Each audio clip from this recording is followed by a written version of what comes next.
Mary Talks Relationships presents Be Yourself, Empty Slogan or Real Calling. Our time has turned authenticity into a commandment. Be yourself. The phrase is everywhere, promising freedom from conformity and masks. But the slogan has lost its meaning. It no longer frees, it traps. Under the banner of self-expression, many stop growing, stop adjusting, stop learning. They confuse sincerity with impulse, truth with emotion. Be yourself has become a moral excuse for never changing. In its modern form, it no longer speaks to depth, but to immediacy. It doesn't say, be faithful to your inner calling, but do what you feel. It's the perfect mirror of an age that values transparency over truth. Being yourself has ceased to mean becoming. It now means reacting. We no longer form ourselves, we display ourselves. Take a man at work who prides himself on being honest. He says he can't pretend, but his honesty often masks aggression. His authenticity wounds more than it reveals. In a couple, a woman says she must stay true to herself and listen to her heart. Yet what she listens to most of the time is fatigue or fear dressed up as truth. In both cases, the self becomes shelter, a way to avoid the effort of transformation. Modern culture feeds this confusion. We've replaced identity with self-expression. To be oneself no longer means to know oneself, but to show oneself. Authenticity becomes performance, saying everything, reacting instantly, following every emotional wave. But the real self isn't found in raw feeling. It's shaped in time, through choices, fidelity, and endurance. A child says whatever comes to mind.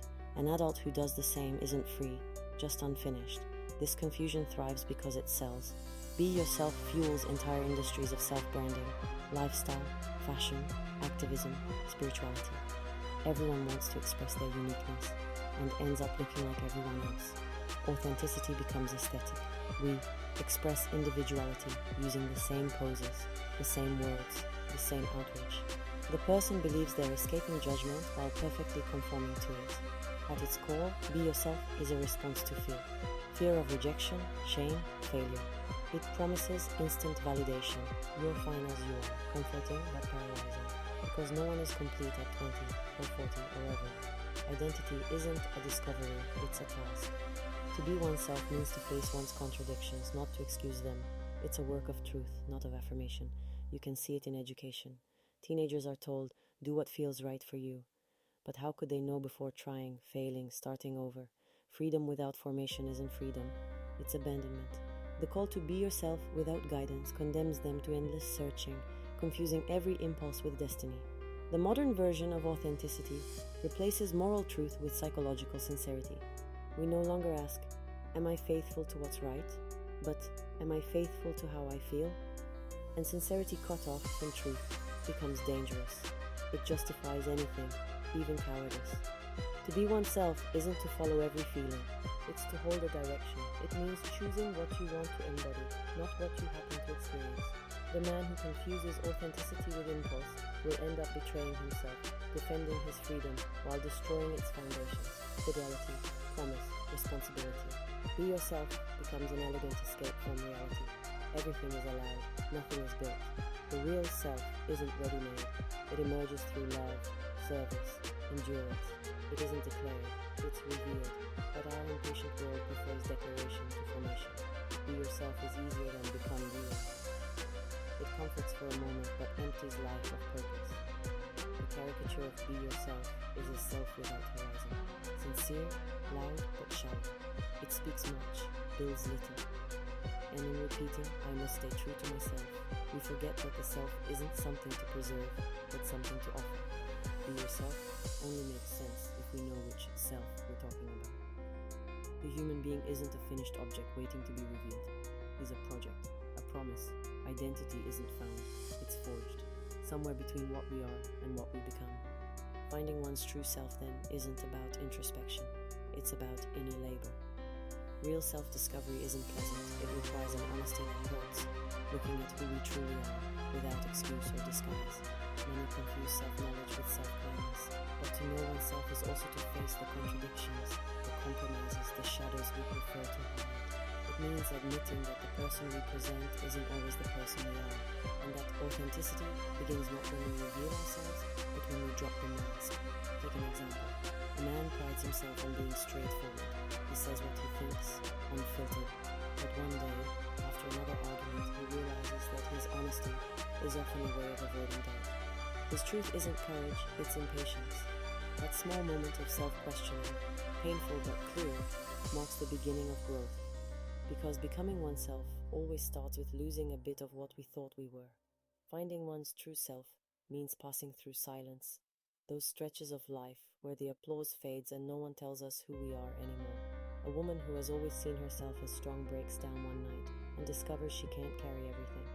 That weakness doesn't erase her identity, it refines it.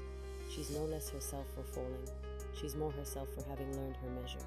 The true self isn't the one that shines, it's the one that stands in truth. This process takes time. Our culture worships spontaneity. Trust your gut, follow your intuition. But the truth of a person isn't proven in an impulse, it's proven in consistency. You don't know who you are because you've felt deeply, but because you've stayed faithful. The man who keeps his word, even when it costs, finds a deeper self than the one who follows his feelings. The woman who keeps serving when she's tired knows her heart better than the one who checks her alignment each morning. The true self isn't what we fear, it's what we hold. In love, this difference is everything. Many leave relationships saying, I can't lie to myself, I don't feel the same. But what they call lying is often fidelity. Being true to oneself doesn't mean obeying emotion, it means staying faithful to what is right. The man who remains beside his sick wife isn't betraying himself by staying. He's revealing his truest self, the one capable of love beyond comfort. Crisis often reveals who we are. A loss, a failure, a humiliation. These moments tear off the layers we've built. A man loses his title, his place, his image. He thinks he's lost everything. Then one day, walking home without the mask of success, he feels something unfamiliar, peace. For the first time, he's no longer performing. What he thought was identity was only status. What remains is truth. The true self isn't an idea, it's a coherence. It shows itself in how we speak, work, forgive, endure. It's discovered in action, not introspection. A teacher discovers her patience the day she faces students who test her. A friend discovers his loyalty when forgiveness costs something. We learn who we are when the easy version of ourselves collapses. But there's a trap. Endless self-searching. Some people spend their lives finding themselves, changing jobs, partners, places, convinced each move brings them closer to authenticity. In truth, they flee the very stability that could form them. You don't discover yourself by multiplying experiences, but by remaining faithful to a few things that matter. Depth is built through permanence, not novelty. Truth is direction, not sensation. The one who stays honest when tempted to cheat, who keeps trusting when life disappoints, who keeps giving when nothing comes back. That person lives from the true self, because their being no longer depends on mood but on meaning. That self doesn't fluctuate, it endures. Finding your true self, then, means daring to lose your image for the sake of truth. It's not about being special, it's about being real. Sincerity is only the first step. Truth is the work. It strips, but it frees. And in that clarity, the effort accepted, the mask dropped, the gaze steady, begins the quiet strength of the real self. Be yourself only reaches its truth when it turns outward. Without that movement, it collapses into self-preservation. To be yourself is not to protect your identity, it's to engage it.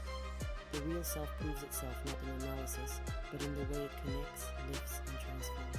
A man thinks he knows who he is because he's learned to say no. He feels free because nothing can touch him anymore. But one evening, his son hands him a crumpled drawing, and something shifts. His strength isn't in guarding his limits, but in letting love interrupt him. In that small surrender, he finds himself, not diminished, but expanded. The self isn't a fortress, it's a source meant to flow. The true self appears in how it spends itself, in staying, giving, listening when no one applauds. A woman caring for a sick friend learns this. At first, she wants to help well, to do right. Months later, she realizes she no longer seeks to be thanked. She simply stays. What began as a project becomes presence. That quiet transformation marks the passage from authenticity to generosity. She hasn't lost herself. She's fulfilled herself. Modern culture mistakes exposure for offering. We think we're sharing when we display. We talk about authenticity, but we avoid the risk of giving, the risk of losing control over what our truth provokes. To be yourself in order to give yourself means precisely this: to act without guarantee, to love without calculation, not to vanish but to stand in the right place, as a being through whom life can pass. This movement outward doesn't erase individuality, it fulfills it. The artist is most himself when he creates for others. The teacher finds her voice in transmission. The partner becomes whole when love costs something. Every time someone serves instead of shining, something truer appears. The measure of selfhood isn't how much we preserve, but how much we contribute. A world obsessed with personal success forgets this law. Joy doesn't come from achievement, but from circulation. A gift kept dies. A gift given grows. You don't lose yourself by giving. You lose yourself by holding back. Identity is motion, not possession. This offered self isn't submission, it's lucidity. It doesn't mean silence, but service. To be yourself in order to give yourself is to speak truthfully, act rightly, and love without spectacle, to let your existence become useful to something greater than your comfort. The carpenter who raises a home, the teacher who awakens a mind, the judge who protects the weak, all give their humanity a shape that lasts. The self isn't a trophy, it's a tool for building. That is the summit of Be Yourself, when it stops being a slogan of self-expression and becomes a vocation of self-giving. The self was never meant to be a shrine, it was meant to be a channel. To be yourself is to let life pass through you, to accept that nothing true survives unless it's shared. And when a person reaches that point, when they no longer need recognition because they know what they serve, the search ends. They no longer look for identity, they inhabit it. Their peace no longer depends on feeling right, but on doing right.